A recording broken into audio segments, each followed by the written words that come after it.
Magandang gabi sa lahat. Ako'y magsisimula sa isang munting pakilala. Ako, si Althea Wayan, isang Green Ushers na siyang piyesa sa paligsang pagsasalita ng tula. Ako, piyesa sa pagbabago.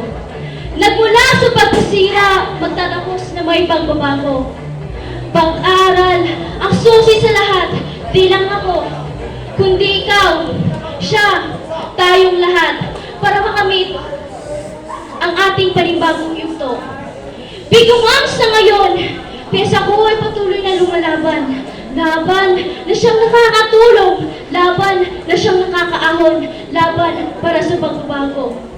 Ako isang piyesa na di man kagandahan, di man kagalingan, pero iyong maasahan. Kulang man sa talino, pero huwag ka, piyesa ko ay palaban. Sabi nga ni Jose Rizal, kabataan na pag-asa ng bayan, pero sa ngayon, bakit? Bakit? Bakit ang kabataan ang problema ng bayan? Bakit? Bakit ang kabataan ang sumisira sa kanilang piyesa patungo sa magandang kinabukasan? Kaya, andito ang ating mga guro na siyang nagbibigay ng piyesa na siyang nakakatulong. Piyesa na siyang dadalhin hanggang maging magtagumpay na tayo. Respeto, ang unang natutunan ko simula ng unang paglalakbay ko. Kaya, ako respeto ang piyesa nating lahat. Tama ba ito?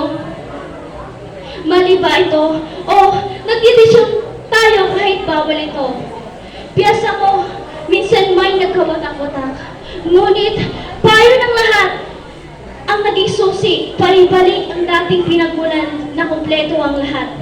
Pag-aaral ang aking unang piyesa para sa kinabukasan ng aking magiging pamilya.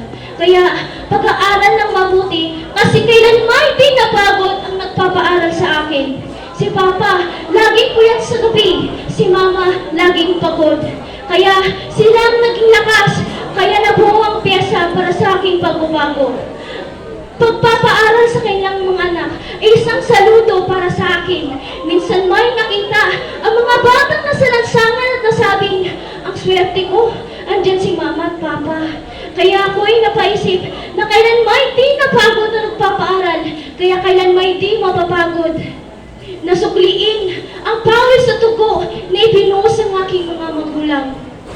Minsan may umiyak dahil sa pagod. Minsan may nasabing, ayoko na, pagod na ako. Pero di maaaring magtagumpay ang pagiging mahina. Di kailan may magpapakawalang bahala.